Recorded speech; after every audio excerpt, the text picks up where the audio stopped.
Everyone, मैंने ना आज एसबीआई क्लर्क का मेंस का मॉक टेस्ट दिया है, आज अटेम्प्ट किया है। देखो, आप लोग को लग रहा है मेंस का क्यों दे रही है, बट मैं चाहती हूँ कि मैं इस बार मेंस की तैयारी ज़्यादा अच्छे से करूँ, ताकि प्रीलिम्स निकल जाता है फिर मेंस नहीं निकलता है, तो मेंस की तैयारी अच्छे से करना है।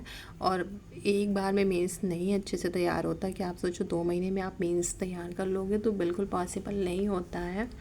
आपको पहले से ही लेके चलना होता है साथ ही साथ। तो मैंने आज एसबीआई क्लर्क का मेंस का सेकंड मॉक दिया है। मॉक टेस्ट नंबर 2 है। मैंने ऑलरेडी 1 का अपलोड कर दिया है। ये मेरा मॉक टेस्ट नंबर 2 है। इसमें भी मेरे कम मार्क्स आए हैं, बट धीमे धीमे ही इम्प्रूवमेंट होगा, है ना। तो मैं आपको दिखा देती हूँ। मैंने ना जनरल अवेयरनेस का एक भी क्वेश्चन अटैम्प्ट नहीं किया था, क्योंकि ये ना पुराने मतलब पिछले साल का है, तो अभी इसमें जुलाई जून का करंट अफेयर है, तो मैं इसको अभी क्या करूँगी देखिए, तो मैंने नहीं दिया इसको। इंग्लिश का क्वांट में बहुत बेकार, भाई क्वांट का तो लेवल हाई था कि मुझे आ नहीं रहा था, और मुझे बहुत हाई लग रहा था, तो मैंने इसको ज़्यादा अटेम्प्ट किया नहीं, क्योंकि नेगेटिव ऑलरेडी हो गया है। बट ठीक है, मैं कोशिश करूँगी कि और अच्छे से अटेम्प्ट करूँ इसको।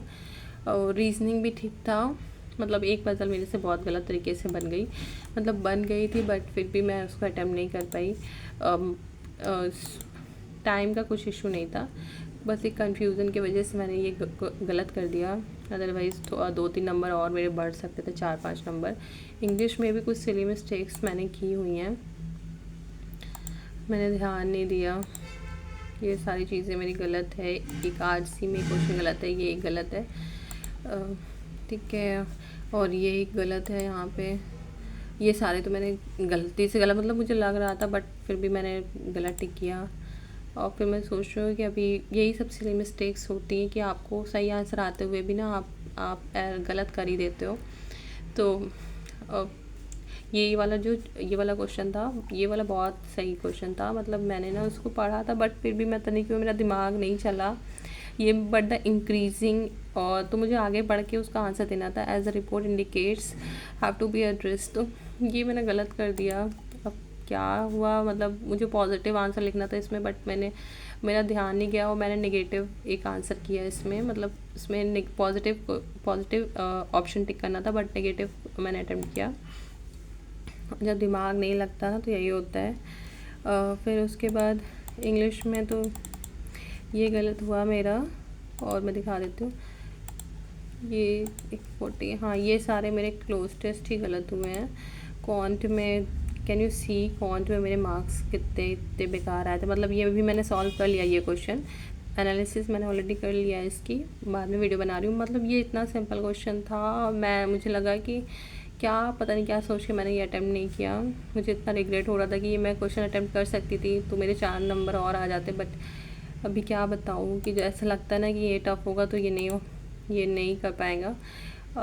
ये सारे भी अरिथमेटिक बहुत सिंपल थे, बट फिर भी ना उस वक्त पता नहीं क्यों मैंने एक बार देखा, मुझे लगा कि नहीं बनेगा, तो मैंने नहीं अटैम्प्ट किया। ये तो टफ़ थे ही, मुझे ना ये बहुत भारी लग रहा था। अभी तो मैंने इसका एनालिसिस नहीं किया, ये DI मैंने अभी छोड़ रखी है।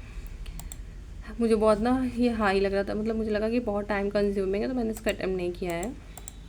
इसके क्वेश्चन बहुत हाई लेवल थे। ये देखो, ये मैंने गलत कर दिया।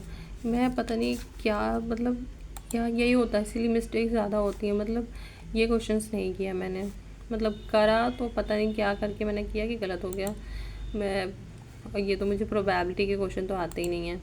ऐसे बहुत सारे क्वेश्चंस थे, थोड़ा कन्फ्यूज़न होने की वजह से मैंने ये, मुझे लग रहा था कि थोड़ा टाइम कंज्यूमिंग है, तो मैंने ये नहीं अटेम्प्ट किया। और मैं जो अटेम्प्ट कर रही थी उसमें मेरा आंसर नहीं आ रहा था, तो यही वजह से ना मेरा बहुत चीज़ें नहीं अटेम्प्ट कर पाई मैं। बट रीजनिंग में ठीक है, मैं कहूँगी रीजनिंग में मैंने तब भी बहुत बेटर किया है। थोड़ा सा और एक पज़ल और बन जाती ना, तो मेरे कुछ मार्क्स इसमें इंक्रीज़ हो जाते।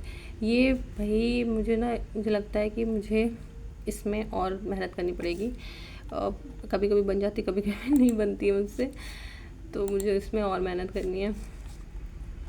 ठीक है, ये मेरे मार्क्स थे। अगर आप लोग में से किसी ने अटेम्प्ट किया है तो मुझे बताइएगा कि क्या आप लोग के आ रहे हैं मार्क्स, और कौन से टीचर आप फॉलो कर रहे हैं। मुझे क्वांट के लिए भी और मेहनत करनी पड़ेगी, क्वांट के लिए मुझे और टीचर्स, मतलब और वीडियोस देखनी पड़ेगी मेंस के लिए। और ये क्रिटिकल रीजनिंग के क्वेश्चंस मुझे अटैम्प्ट नहीं कर रही हूँ मैं, क्योंकि मेरे मैक्सिमम रॉन्ग हो जाते हैं, तो मैं उसके लिए उसके ज़्यादा अटैम्प्ट नहीं करती। जो मुझे लगता है क्लियर वही मैं अटैम्प्ट कर रही हूँ। बट मुझे लगता है और वीडियोस मुझे अभी देखनी पड़ेगी, और प्रैक्टिस मैं कोशिश करूँगी सेक्शनल मॉक में ज़्यादा दूँ।